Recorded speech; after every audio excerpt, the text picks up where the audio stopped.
I hope you're having an amazing day. Oh my gosh.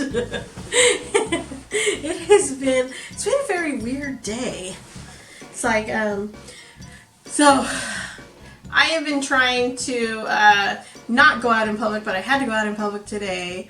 I had to go pick up my medication. I thought while I'm out, I'll go ahead and try to see if I can find some items that we needed so my husband couldn't go out this weekend. I pretty much found 99% of the stuff. Yeah, 99. And you can understand, like, the 1% is what everybody's looking for. Yeah, and I'm not even going to mention it because it's ridiculous at this point that I am not going to go.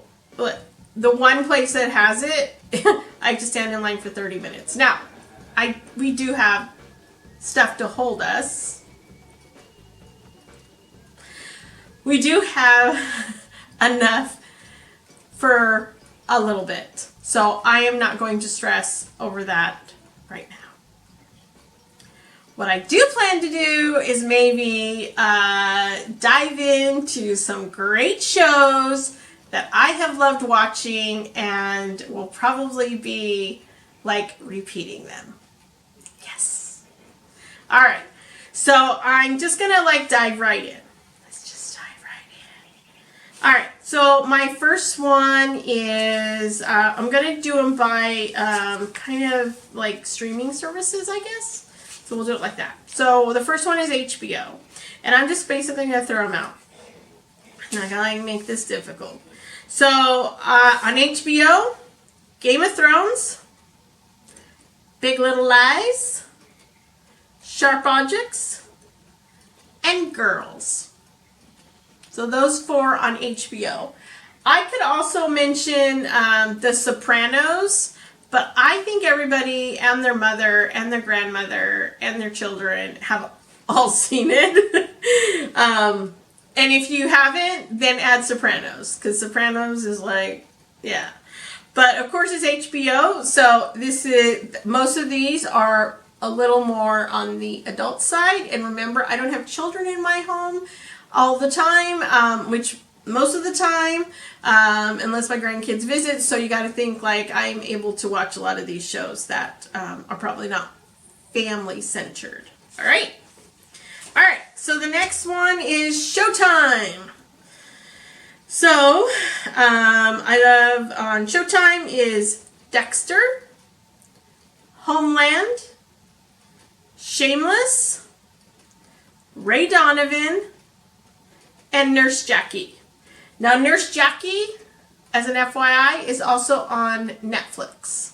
So, if you have Netflix, Nurse Jackie. All right. For Hulu, The Handmaid's Tale, Little Fires Everywhere. Now, this show just started, so it's just a few episodes in.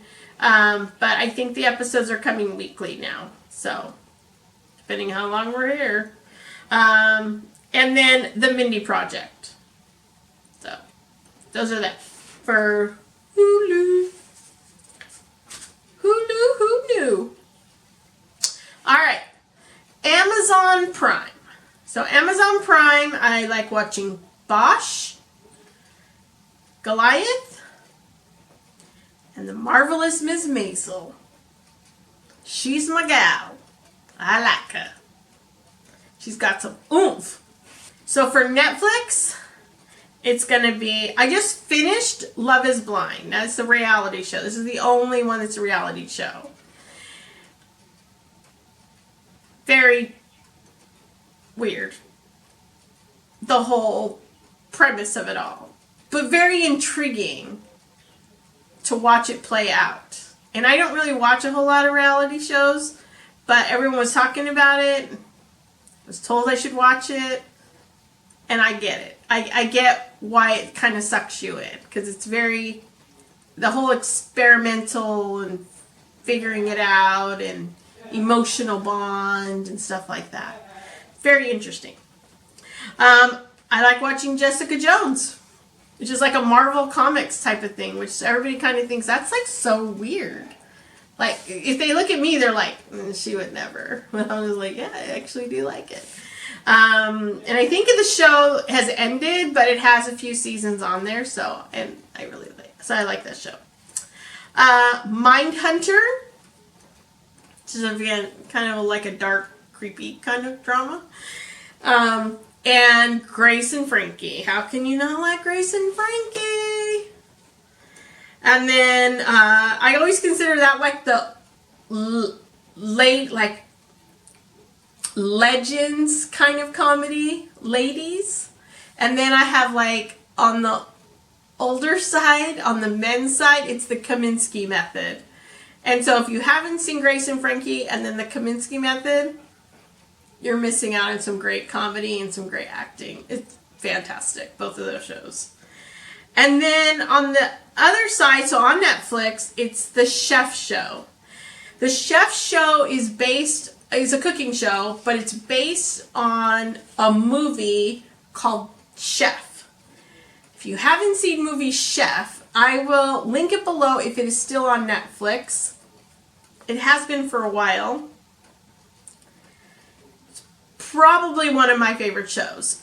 I don't have very many movies that I could literally watch 1,000 times over, but that is one of them, is Chef. So if you're a foodie, food truck, any kind of thing like that, dealing with not being able to, feeling like your creative self is stifled, this is the movie for you.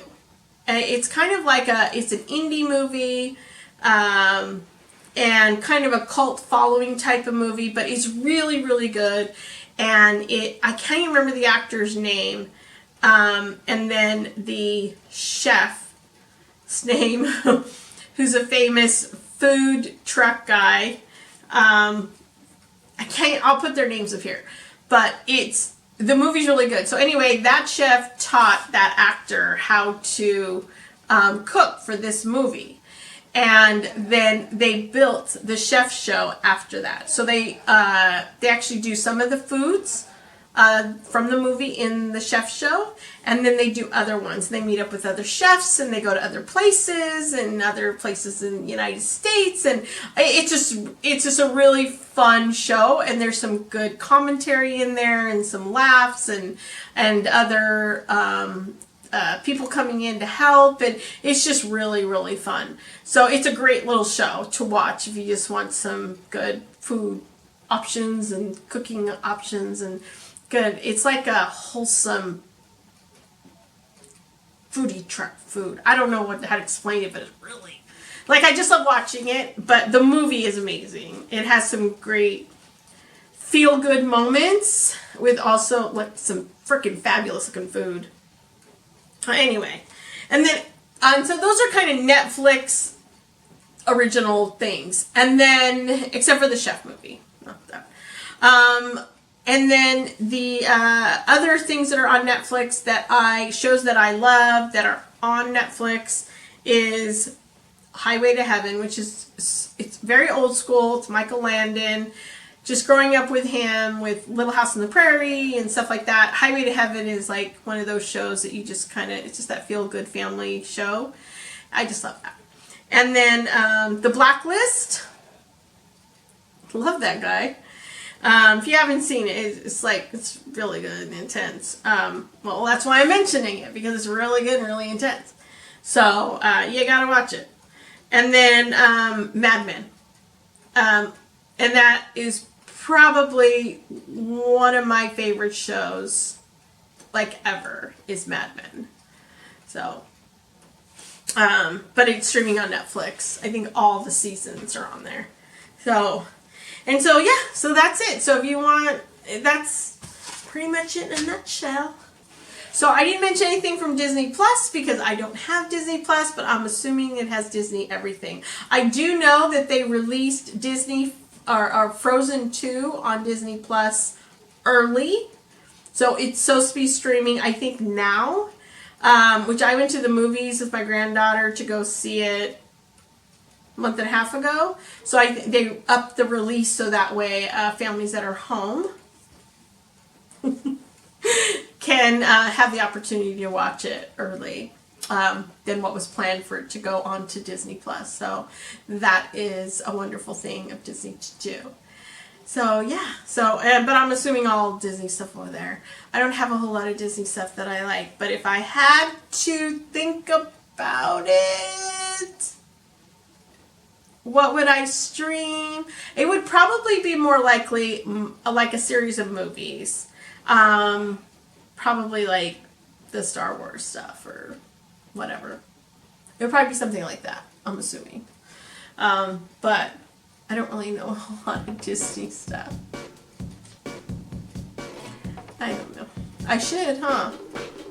I don't. Anyway, so if you like this video, give it a little like, and don't forget to share and subscribe. Take care and have a great day.